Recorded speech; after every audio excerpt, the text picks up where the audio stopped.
Hello, thank you. Thank you for that introduction. I'm so pleased to be here today.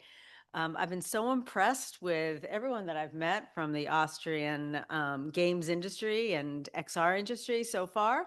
Game City is an incredible event, and I really do hope genuinely that we will be back and we will have an opportunity to find ways to collaborate.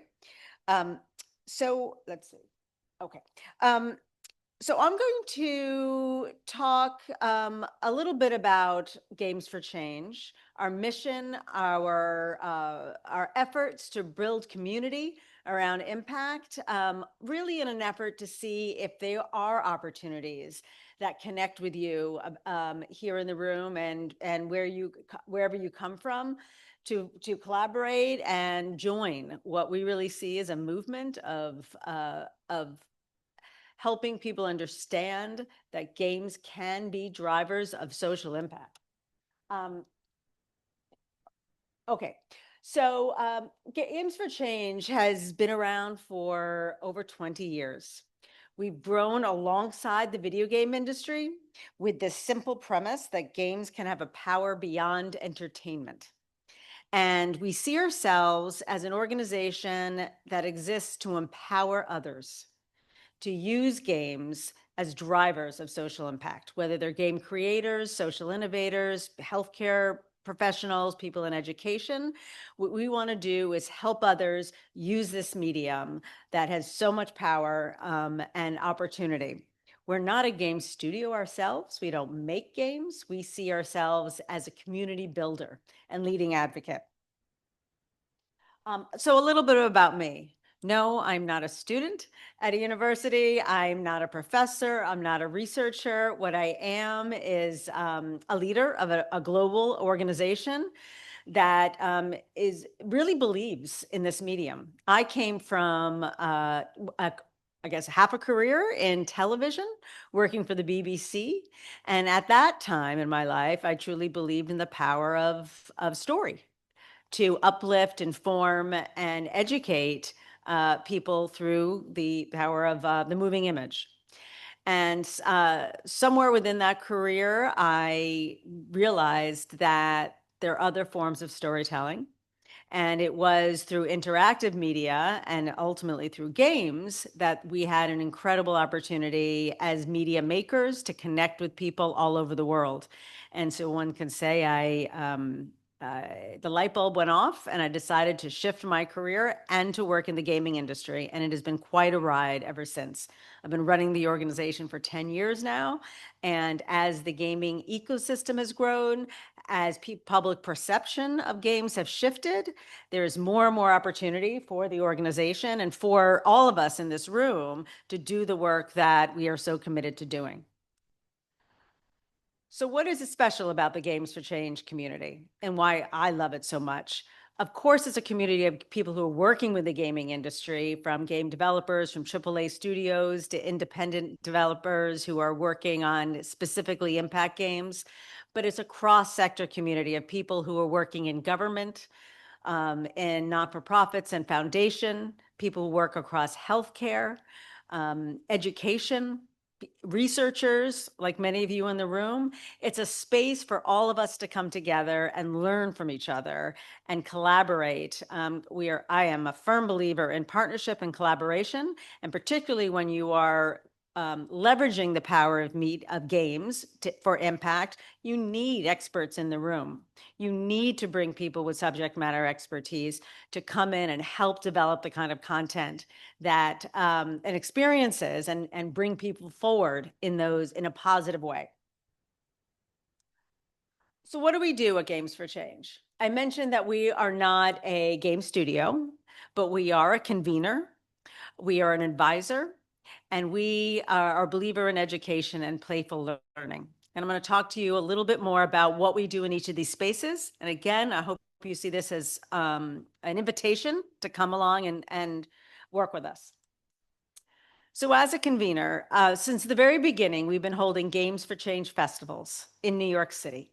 And it's a place where we invite people from all of the sectors within our community to come and to learn, inspire, be inspired, and opportunity to foster new partnerships and relationships. You can see that we have, it's a large program. We have over 1,000 people in place. I like to describe it as it's a large, small conference, right? Or it's a small, big conference. It's just a great amount of people where you have opportunity to have a discourse with people throughout the program.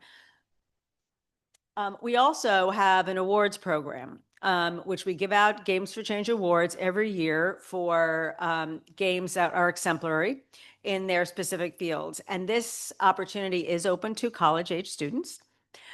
We give awards according to certain themes that follow the tracks of programming that we have within our conference. Games in health and wellness, games for learning, civic and social issues. Specifically, we give awards in environment. We give awards in innovation and gameplay. Excuse me. We give recognition for accessibility in awards. We give recognition to organizations that use games to raise money, or streamers who raise money. So we have a very wide range of opportunities to have your work recognized in this format. And we're not just in the US. And this is part of the reason why I'm so pleased to be here, is that we have an interest and a very active program in helping build community around the world. We have developed a chapter program, but we also have event partners that are like-minded organizations, individuals, institutions that want to build community around this premise in their regions.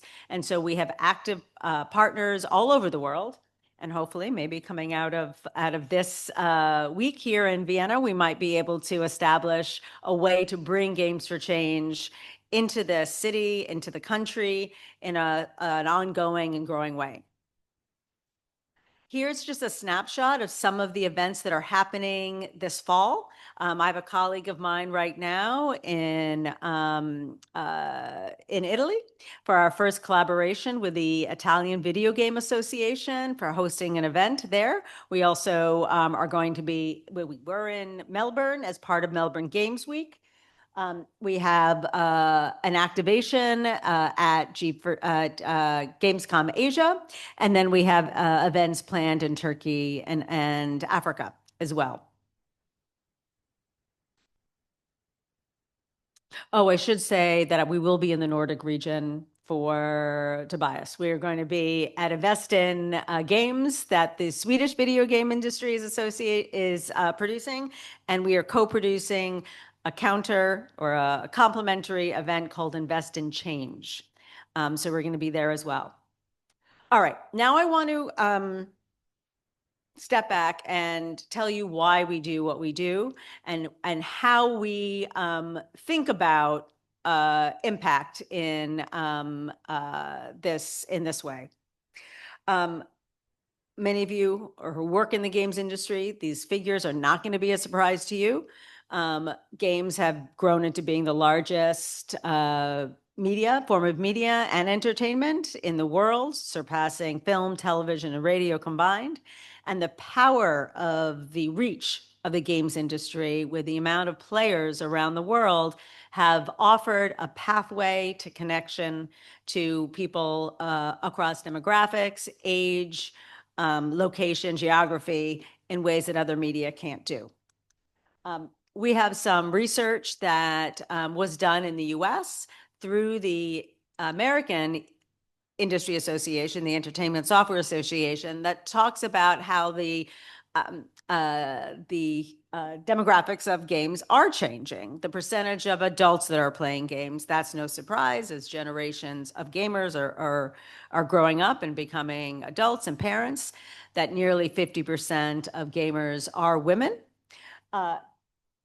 And that there's a recognition about the positive effects of games in people's lives. And so there really is a change in the narrative around games, recognizing that games can improve social skills, offer a platform for community.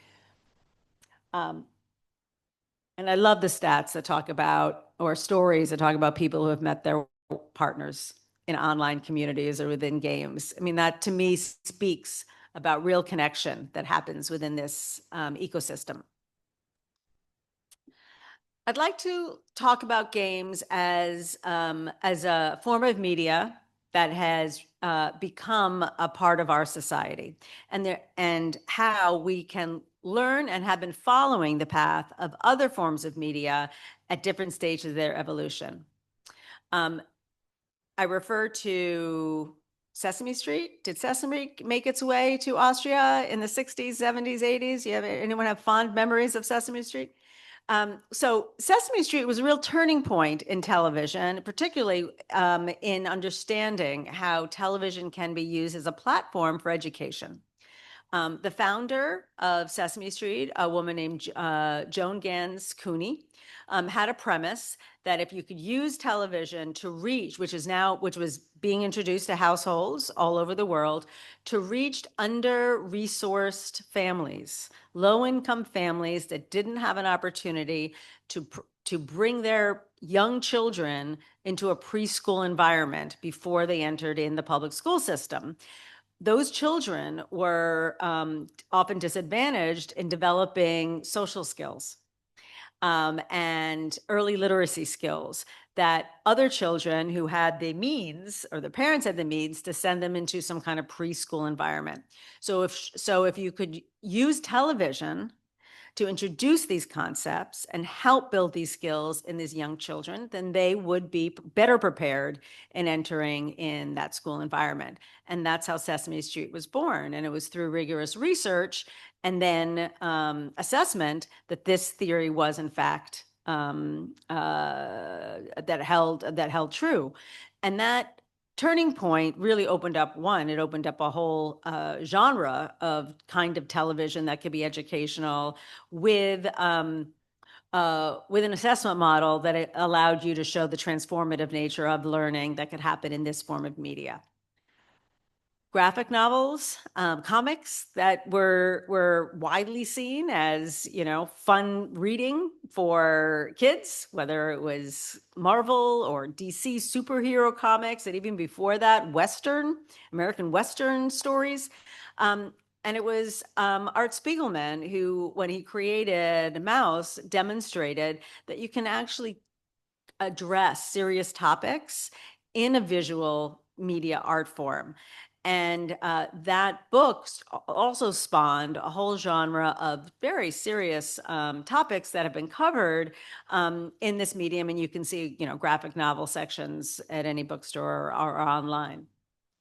Hollywood major feature films, have in recent years addressed very real topics that often have great stories that inform, right? And it's wonderful to see these kind of, whether they're narrative stories. One of the pieces that I like to reference, a great film called Argos, where you have this historical point in time that many people aren't familiar with, and you are able to bring that to life and educate people about points in culture and understanding different points of view. And I feel that the games industry this is our time.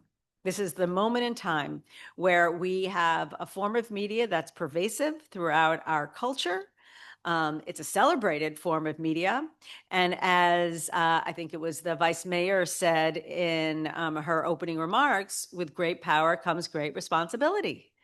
We have this opportunity to leverage this power of medium, whether it's in the games themselves, supporting game communities, in esports programs, to use this medium for social good. And that's what our organization is trying to do.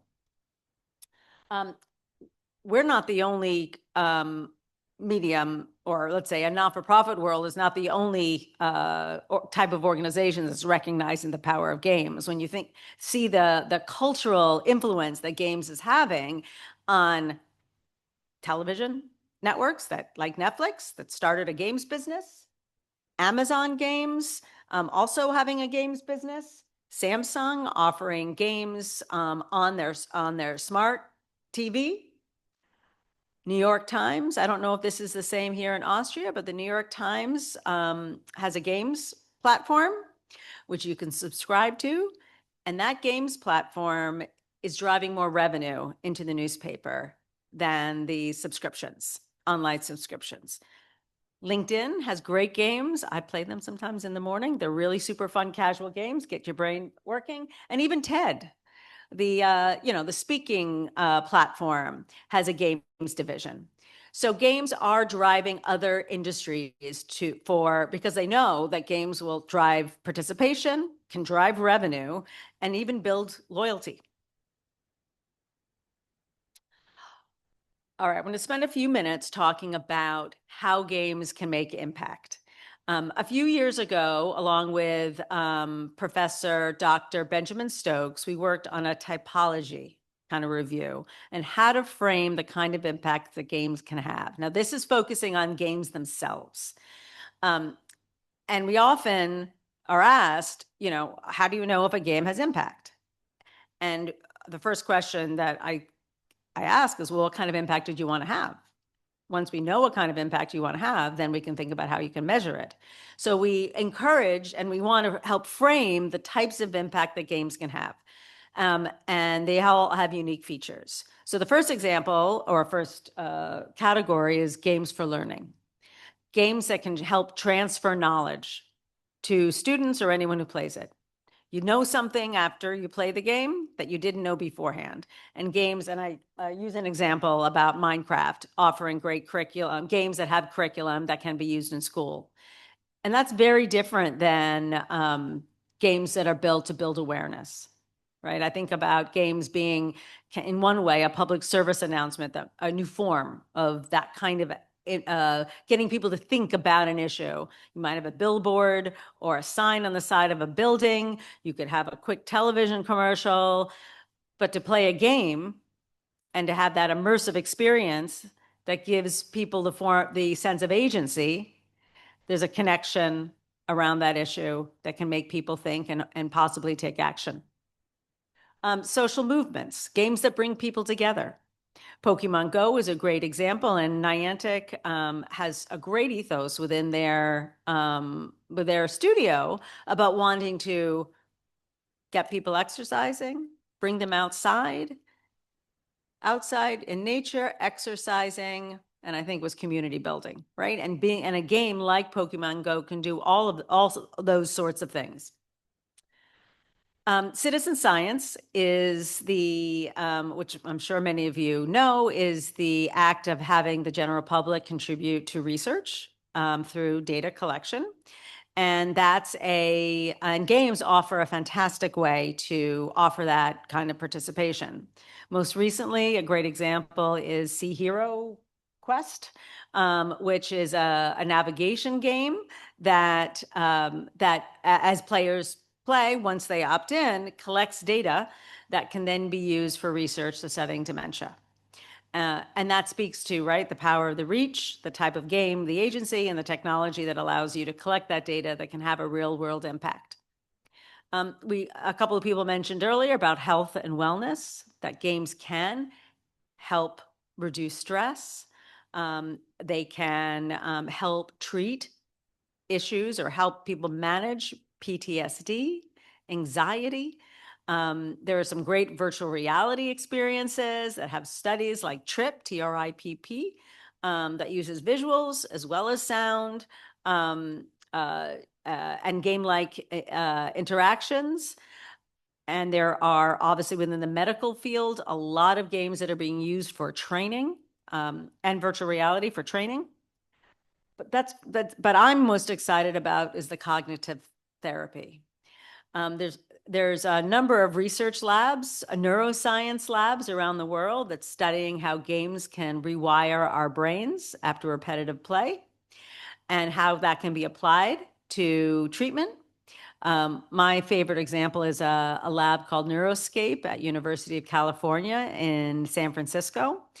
Dr. Adam Gazzali has been researching this field and this space.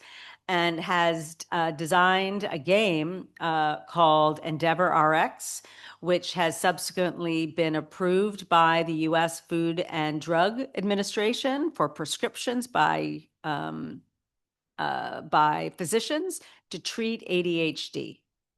And it proved to have significant impact on young people who played the game for 40 minutes or more on a regular basis, and is in the forefront of what is being called digital therapeutics.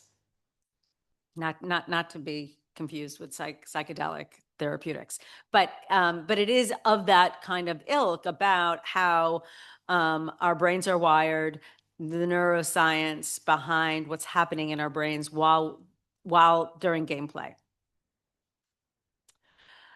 I'd like to now talk about our work, which is another big focus of our work, which is learning and playful learning space. I have the pleasure of building a team of experts, of former curriculum developers, educators, school administrators that have developed programming for us that speaks to educators and students now globally, which is very exciting. We've been doing this work for 10 years. We have these 6 pillars of that drives our work: the power of play, design, choice, resilience, community, and change. So we work with these pillars as we develop all of our programs, look to partnerships, and to grow community. We will talk, I'm going to talk through as in service of talking about game-based learning, which I know is some of the focus of this this conference this year.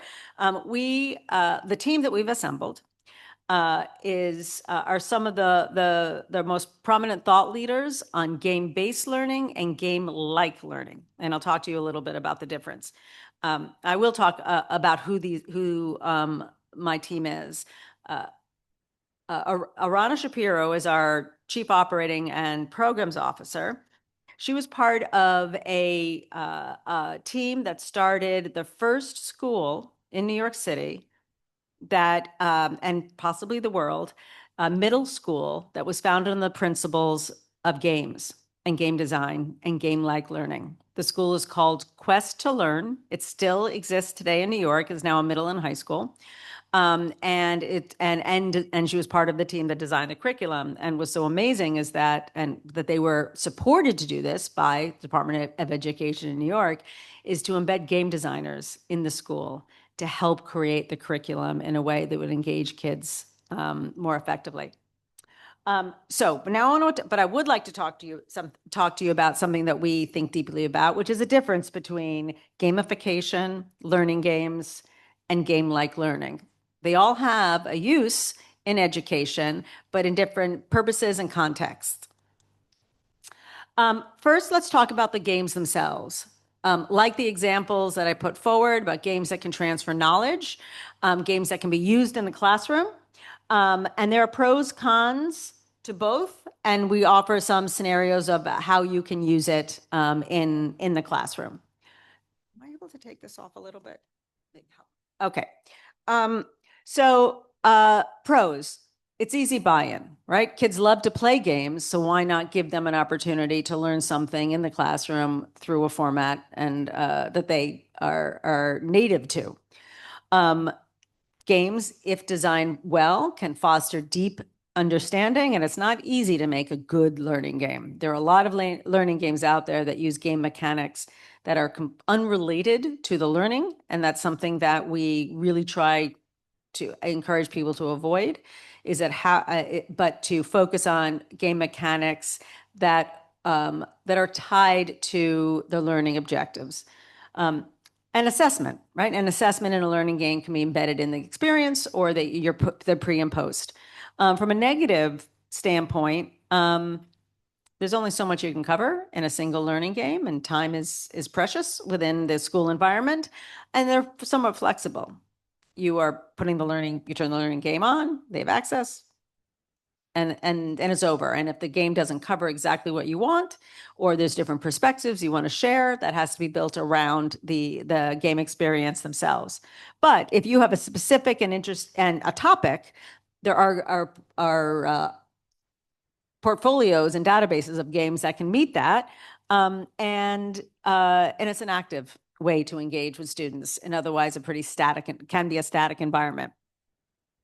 Here's an example of a learning game that we were part of. We had the pleasure of working with the Nobel Peace Center in Oslo and developing a series of games around the Nobel Peace Prize laureates. I loved hearing about Monica's being the recipient of this year's Nobel Peace Prize. So we had the opportunity to look back into their past laureates, work with their foundations, and tell stories of these laureates as a way to inspire young people to take action and become active citizens. We worked with Minecraft Education to do this. So we worked within a game that children love to play, and created lesson plans for educators. Here is just a short snippet of that program. I think we can. One of the best things about playing Minecraft is that you get to build a world just the way you think it should be. Building a better world is possible in real life too. Alfred Nobel made a fortune when he invented dynamite in 1867.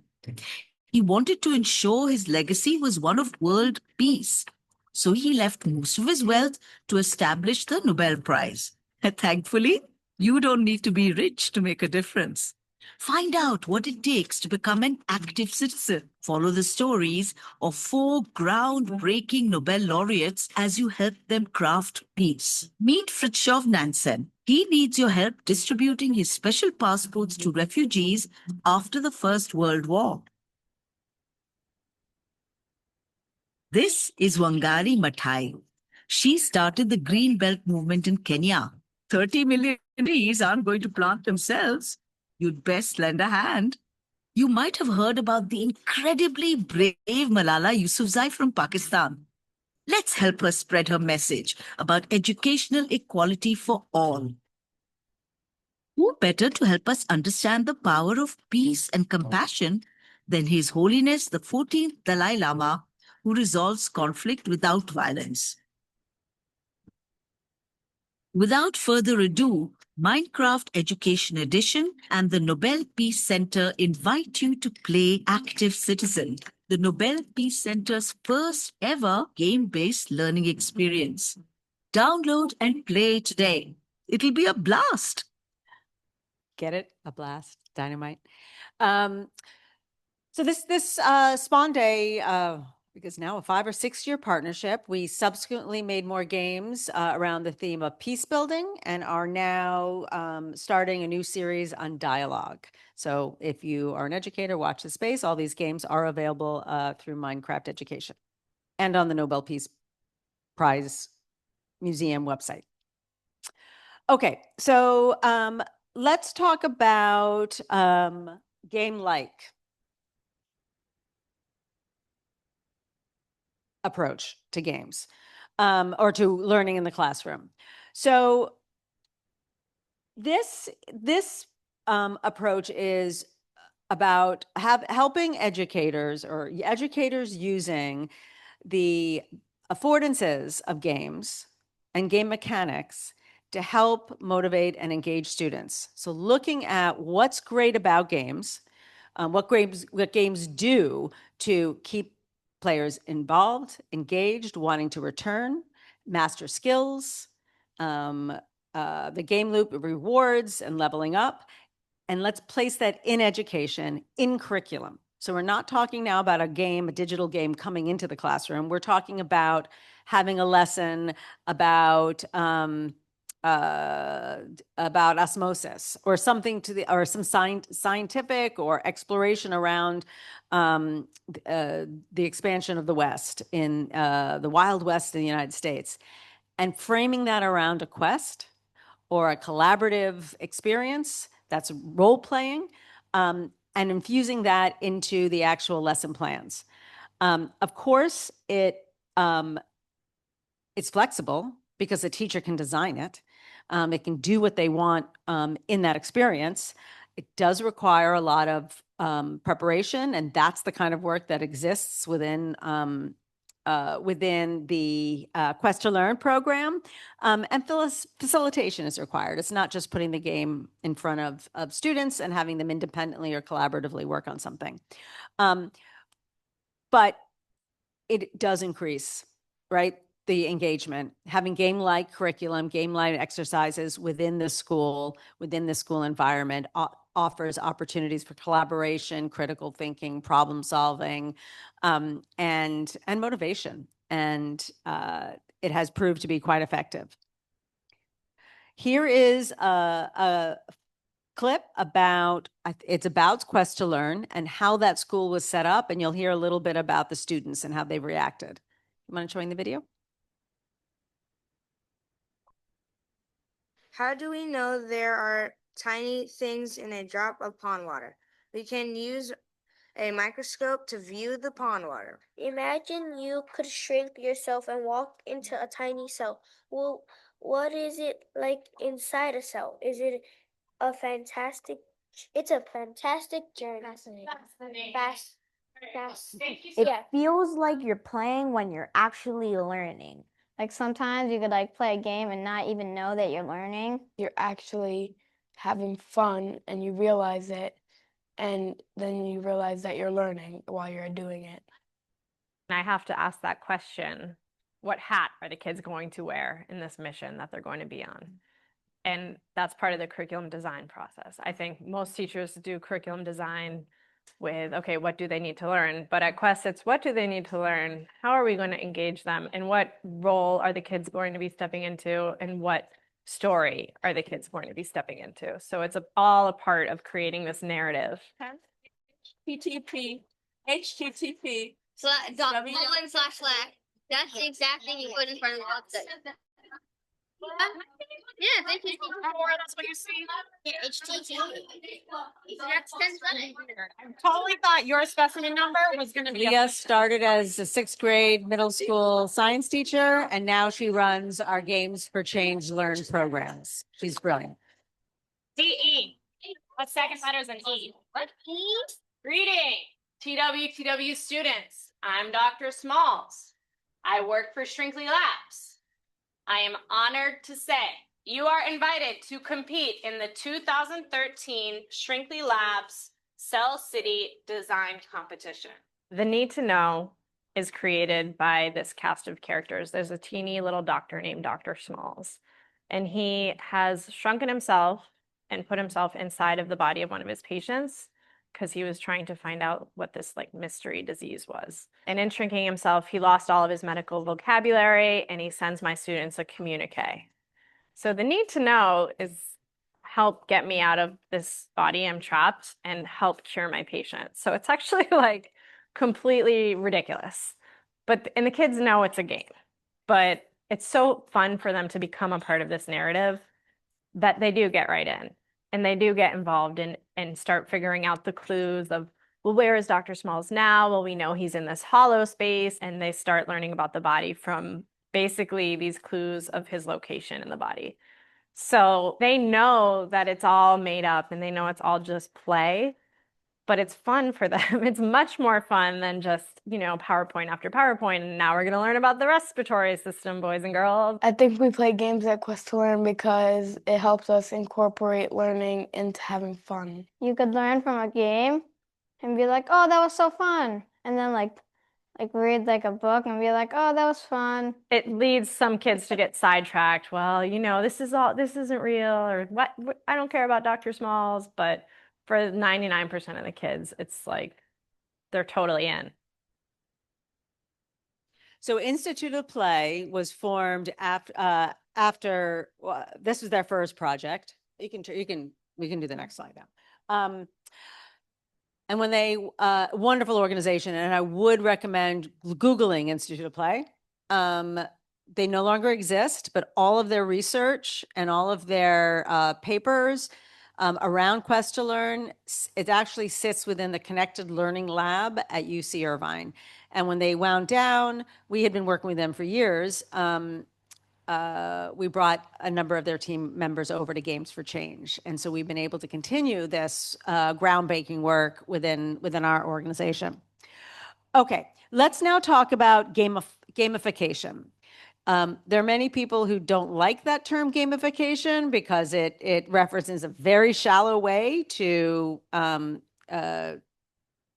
get people to join a loyalty system. I think that's kind of like the most common and low-hanging fruit way people do it. And others who think about gamification and now using it completely broadly to incorporate game-like learning and using games. And from that context, it's fine, but it's kind of tricky to talk about sometimes because of that, because of how the perception of what gamification means. But in this case, it's the first, right? It's the simplest way of gamifying anything. And in this case, it's education. Really it boils down to quizzes, right? Quiz can be a game. It can be framed as a game. And therefore, you can gamify a program. Yes, it's broadly applicable. It's easy to measure. And a lot of ed tech apps are just using this. Quizlet, right, is a very popular one in the US. But it can backfire because it doesn't include intrinsic motivation, which is what a game that's designed around impact, if it's designed well, can do. But,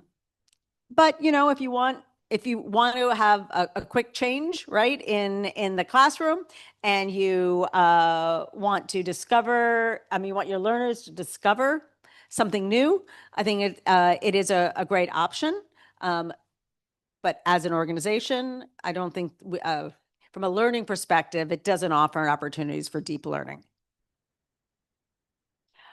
Let's talk about game design in the classroom, because this is something that was also supported at Quest to Learn, that we do a lot of Games for Change as well, is the value of learning game design, not only for introduction to future career and workforce placements, but the game design process mirrors or incorporates the 7 essential project design elements.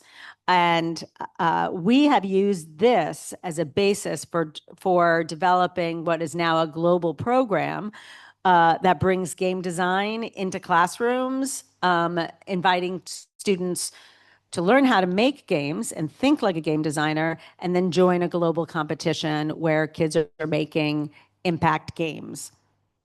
Did I go the wrong way? Oh, no, just talking about why game design. Let's include game design in this conversation about how games can be used, and game design can be used in the classroom. So this has been our approach to the Games for Change Student Challenge. Using games as a project-based learning opportunity, as a platform for storytelling, which is why it's really interesting. A lot of the educators that participate in our program are coming from the humanities, not necessarily from computer science or IT, but they see this as a way for self-expression. So I'm bringing this program up because it's something that we would love to invite university students, middle and high school students in Austria and all over the world to participate. We've been running this for 10 years, 11 years now, we're in 11th year, but for the first 10 years, it was a US-based program where we offer a game design curriculum to educators for them to bring it into their classrooms. We very much believe that the path to scaling is a train-the-trainer model. We want to empower people to bring games into the classroom. So we have created and offer now online free resources on teaching game design in the classroom. And as I mentioned, we have at least half of our educators that are participating are not computer science teachers. The kids know more about games, right, than they do. But there's so much of the creative process, and that they are able to bring into the classroom.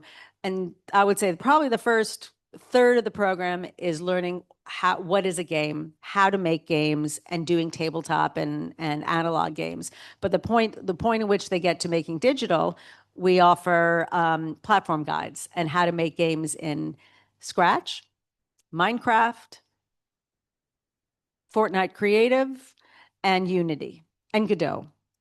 So wherever the students are, where the level of learning, they can participate. So we have these courses available online. We also have student-facing courses for those self-motivated students. And we have game jams around the world. We're working with the Global Game Jam. Does everyone know who they are? Yep. And not only are we participating in the jam that's happening in January, we are working with them to produce 75 jams for middle, high school, or college students around the world. So if anyone is interested in hosting something like that, let me know and I can connect you. We offer small stipends for that event. We also have an online community at the G4C Learn Center, and the competition is now international. And it's been aged up to university age. So for the university age students, we are assuming that they're part of a game design program or they already know how to learn to they already know how to make a game. So it's their opportunity to join the competition and win great prizes, including $10,000 scholarship provided to us by Take Two. And we have an awards exhibition. This is the program cycle. We are just starting now, and I'm going to show you, I think I have in the next slide, the themes that students need to design games around, because we want to marry civic education with game design and civic engagement. I think students have until March to submit their games to the competition. I mentioned that when we started globally, we ran a pilot last year and had participation from 91 countries. Unfortunately, Austria wasn't one of them, which is something we want to change going forward. We reached a lot of students in a lot of schools. Most of these numbers are coming from the US, although 20,000 of them came from last year, and about half participation was international. We have been running assessment about skill development, mostly in 21st century or future ready skills, the collaboration, critical thinking, problem solving that happens within the process of game design. And the competition now is centered around the UN's Sustainable Development Goals. So each year we work with UN partners and organizations that have social impact priorities to define the themes, provide resources to students so they can research these topics and then design a game or a solution around them. This year, for the second year, we're working with the World Food Program around a theme. It's called Outgrow Hunger, about the relationship between the environment and food systems, with the UN environment programs playing the planet around reefs and rainforests. And we're also, it's a little bit an outlier, but very popular with kids, around road safety. And we have all of these wonderful materials, multimedia materials for kids to do the research. As I mentioned, the program has three levels, so the university age competition will be handled separately. And the winners, the game of the year for the winners will be flown to New York and participate in our conference. I mentioned the jams and the competition. Here's just a snapshot on how you can sign up with a QR code if you're interested in bringing this to your students. Okay, I'm going to talk just a little bit about academic esports. There was wonderful presentations this morning, and there will be later following me. We are relatively new to the esports space, and have a few programs in which we are working. I'm going to skip these slides. We've talked about why. This is a slide, though. If you haven't seen this slide, it was produced by NASEF, the National Academy of Esports, and it does speak to the workforce, right, opportunities for students. But our program is we do have an esports league that we started last year. It was in Rocket League. It was with Verizon, which is a telecommunications company. This year, we are going to be running it again with Minecraft, though, and I'm going to talk a little bit about build esports challenges and using their AI framework, where youth are going to be building robots that then compete in a Minecraft environment.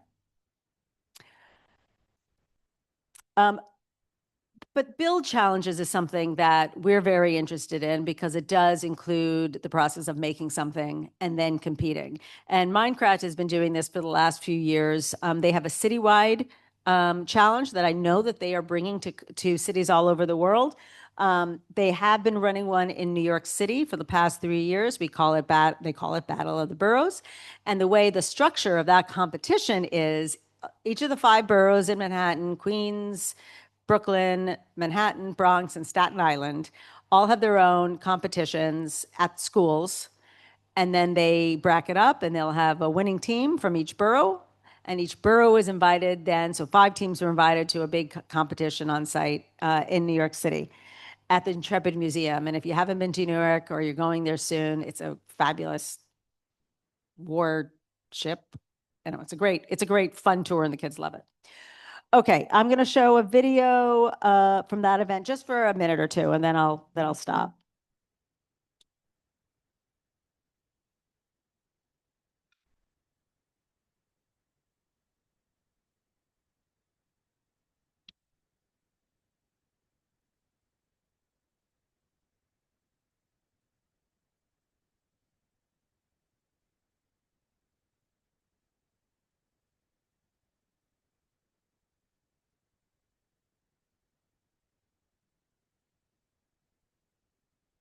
So what's different about this esport challenge, and it's not traditional. The winners are not ones that are winning rounds.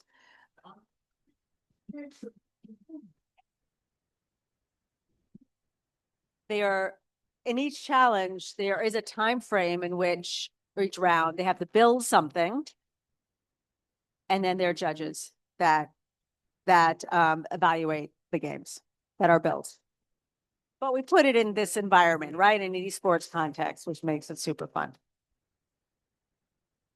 Okay, I'm gonna move on because I do want to make sure that we have some time for Q&A if there is any. Yeah.